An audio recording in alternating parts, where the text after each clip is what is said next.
We all want to know who built these massive cathedrals, right? We all want to know who had the knowledge before we were all born. We want to know why we're being told that they were built with hammers and chisels. Today, I think we take a step closer to finding out where this incredible knowledge of construction truly came from, where we are all aware of the massive continent that was completely left out of our mainstream textbooks, the land of Mu. So let's go even deeper. When we go back to this article from the Courier Journal from 1925, nearly 100 years ago, where it reads, according to the records from Colonel Churchward and the East Indian High Priest, the records state that some people were brought by flying machines to India from the land of Mu in the Pacific Ocean. The records say that Mu was the motherland of man. In Mu was the Garden of Eden, where they had cities, where they learned to build palaces of marble. They acquired the skill to quarry gigantic blocks of stone and to transport them long distances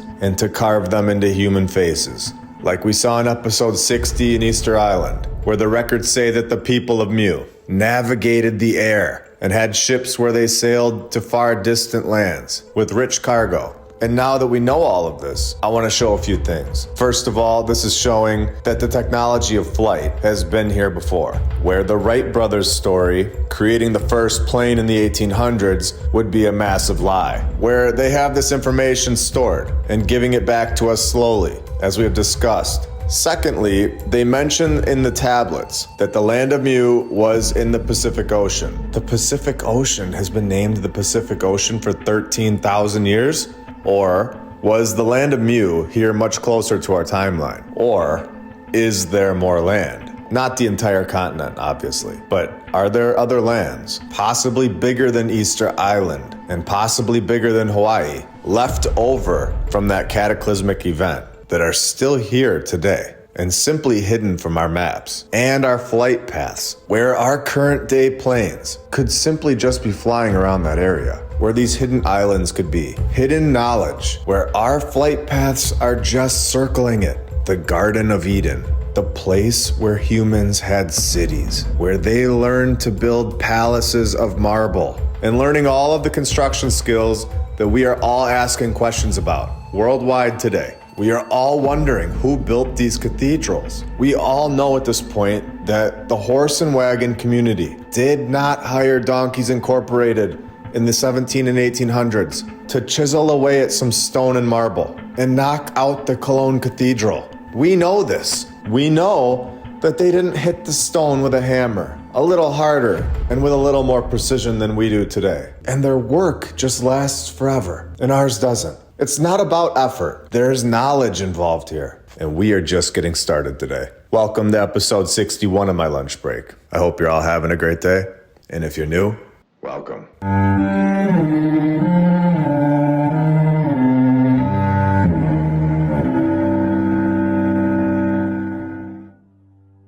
And I want to thank all of our sponsors over on Patreon. Thank you to FlatEarthDave.com. You can check out his app.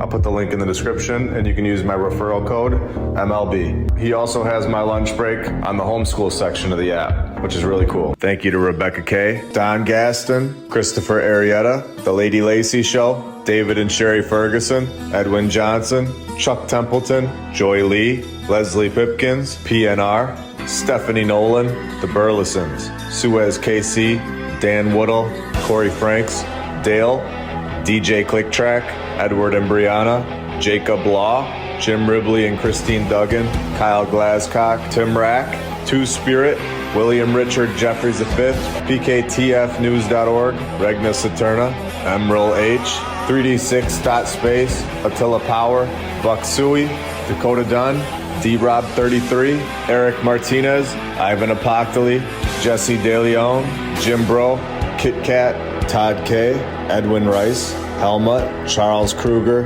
Daniel Zid, Antonio Kazievich, Glenn Gunderson, Pacific Crafted, Carla Fitzgerald, HaggardT-shirts.com, Meta, Jason Hochberg, Marie C., Roy Schoenholtz, Wayne T., James Alt, Dan McGee, Vince Moreno, Samir Schwery, Stony Stargod, Roz Matthews, Shibba Shaba in the Darkness, Spartan Oneg, and VKH Bonner. You guys are all awesome and helping this channel out a lot. The Gloucester Cathedral, located in England, we are told was constructed by the people of the 1100s, 900 years ago. And of course, the narrative holds a major fire. In the year of 1088, because the narrative knows all about the year 1088, and this is fully documented, of course. No. The interior ceiling of the Gloucester Cathedral is incredible. And I am at the point where I believe that this knowledge to construct this way,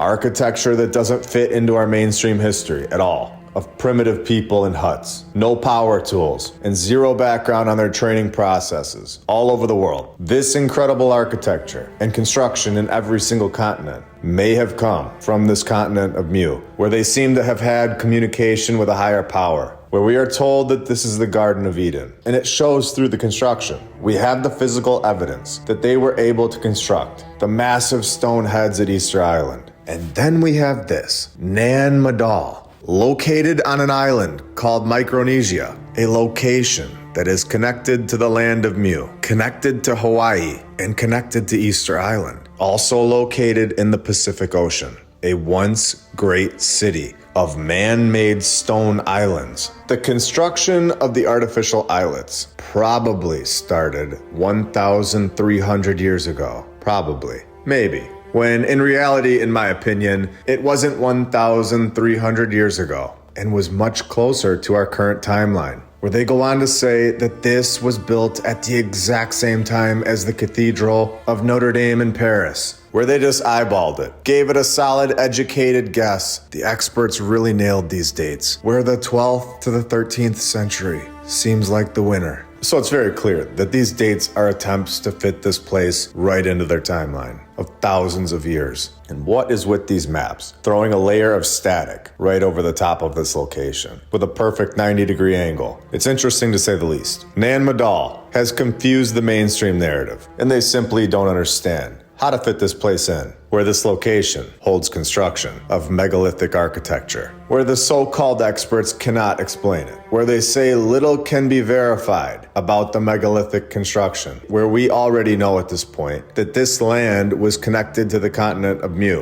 where they were given the knowledge to build palaces of marble. They learned to quarry gigantic blocks of stone and learned how to transport them long distances, and also learned how to carve stone, where we are told that they built huge stone buildings. And then they show us these depictions of it in the mainstream history, like it was actually constructed in the water, like this. When we know that it was built on land, built on the continent of Mu, it wasn't originally in the water like this. In legend, we are told that the builders lifted the huge stones with the aid of a flying dragon.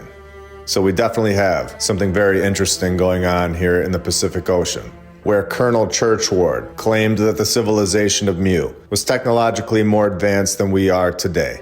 And is this not exactly what we're saying today? A civilization that was here before us, that we are not being told about in our mainstream history classes, that was much more advanced, with so much more technology than we have today, where we are being given all of this technology back slowly after 1776, where Columbus didn't discover anything and was a fictional character in my opinion, when the previous civilization before us didn't know of less land than we do today. Instead, they knew about more land than we do today. It's a complete opposite, where Churchward goes on to say that this advanced civilization, this group in Mu, was known as the Nakals. The dates and the years are all over the place, and it's the one thing that's impossible to translate. This is in my opinion, but this is because the year 2024 is not really the true year. I think the calendar that we use today is fabricated to completely confuse us. And the further you get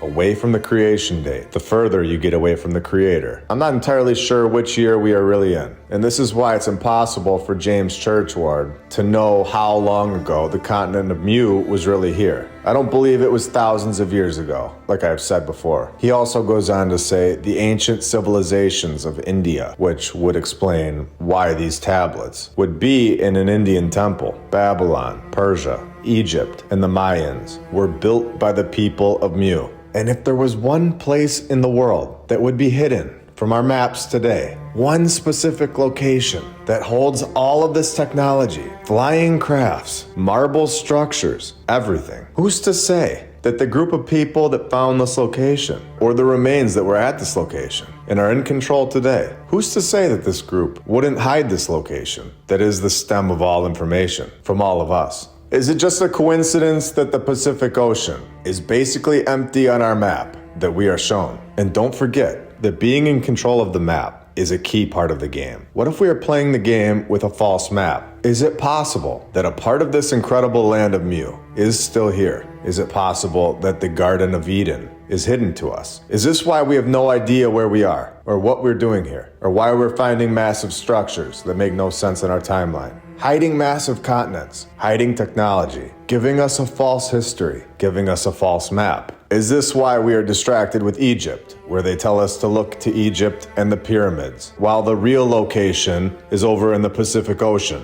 where Churchward claimed that the ancient Egyptian sun god Ra originated with the Mu, where Ra was the word which the Nacals used for sun, as well as for their god and rulers. Now, again, this is all information that we can hold on to for the future while we go further into this research. Finding a continent that's conveniently no longer on our map, where they were able to construct massive structures, had incredible technology, and would explain the pyramids in Egypt, is something that I cannot keep to myself.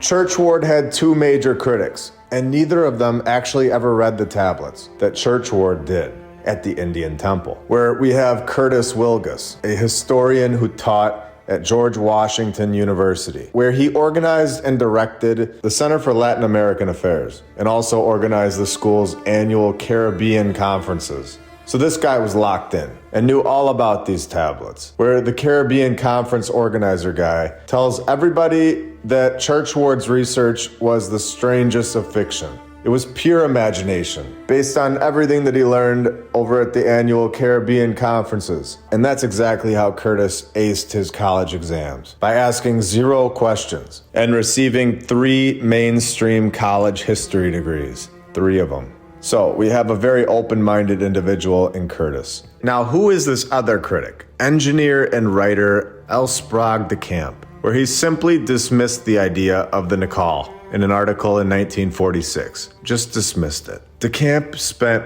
10 years attending Snyder School in North Carolina, in a military-style institution where his parents were heavy-handed disciplinarians to cure him of intellectual arrogance. All right, so we have 2 critics that spent their entire life being told what to think, and they were very good at it. And those were Churchward's critics, people that were never there, people that never spent the time in India at the temple, and had 0 proof that Churchward was incorrect. By simply just saying that Churchward's work is insane or mythical does not prove anything. It proves that their minds are so manipulated to the point that they can't ask any questions and can't let go of the lies that they've been told. By admitting that Churchward's work is a possibility, it would mean that these 2 individuals would have to agree that all of their time spent learning one way of thinking and feeling like they knew more than everybody else about human history, everything that they thought was the truth, may have been a waste of time. And for some people, this is extremely difficult, and I can't fully blame them. But at the same time, they need to start asking some questions, and not towards us. We owe them nothing. We have taken a total of $0 from them. We are simply asking questions about our past. These questions should be directed towards the people, the institutions that have taken thousands of dollars from them. We are simply trying to find the truth at all costs. If a massive continent of Mu is truly out there, or even parts of it, hidden within the information that is provided, a place with marble structures and hidden technology, a hidden past, and possibly an explanation as to why these massive structures all over the world, in all of our cities, and possibly the location of the Garden of Eden. I want to know about it. Now that we know that there are basically zero critics of James Churchward's work, and we have records from 1925 that James Churchward learned more than just hidden history. He also learned, in my opinion, hidden technology from the previous civilization, where James Churchward owned over 100 patents. Now, I want to go even deeper. James was a soldier. He was stationed in India, where he became close friends with an elderly monk from a nearby temple, where these documents were in a secret archive in the temple. The priest or monk taught Churchward the language called Nakal, by which the tablets were written. And we know that according to Churchward's work, these were the people that lived in the continent of Mu. And the part that I find interesting is that the location of where James was stationed, the location of where this temple is located, is wiped out from our database. The fact that we cannot look up where he was based, hiding his location as colonel, proves to me that they want this information gone and hidden. As if the British government doesn't know or has lost the records of where they stationed one of their soldiers. He was stationed in India for decades, and this location of this temple is now hidden from us. Finding a continent in the middle of the Pacific Ocean was not a part of the plan. I believe that James Churchward messed up the mainstream narrative when he spoke to that elder. Having an advanced civilization that was here before us does not at all fit into the narrative that we created the first plane, the first train, the first car, the first phone, TV, the light bulb, and the rest. All in the 1800s. It would make sense that all of our worldwide technological information would all stem from the Garden of Eden, or in other words, the beginning place. A branch off to Egypt, India, Mexico, Asia, and the rest of the world. Having an advanced civilization that was here before us does not fit into the narrative that today we have the best construction processes. And it honestly disproves the evolution theory. It shows that we are not evolving and advancing. We are simply growing as we are allowed to grow. We are as advanced as we are allowed to be. And this is what James Churchward proved. And before we share this final article for today, the article that was written about James Churchward by his peers after he passed away, I want to make sure that we say thank you to all of our badge members, all of our Patreons, and every single subscriber. You are all awesome in helping this channel grow to more and more people every single week. And this is when this article clears up a lot for us. When James did not go to India with the intentions of learning any of this information. He was stationed in India and was in charge of the old priest. James was in charge of the priest. This was his role. This priest was one of the three most highly learned priests of India. Secretly stored in the archives of the temple were hundreds of clay tablets. The old rishi or priest became highly attached to James Churchward and taught him the key to the ancient alphabet. So this priest or rishi taught James this information and then showed him secret tablets. And then we actually have these massive heads at Easter Island. We actually have the structures at Nan Madol. We have physical proof that backs James Churchward's narrative up. You can physically go there and see it for yourself. So the location of this temple in India, where James was based for years, is wiped out from our knowledge. But we all know that if there is a temple out there in India with hundreds of hidden tablets that hold incredible knowledge, then there most likely is more than one. Who else has hidden knowledge that holds our true history, just waiting for us all to find it?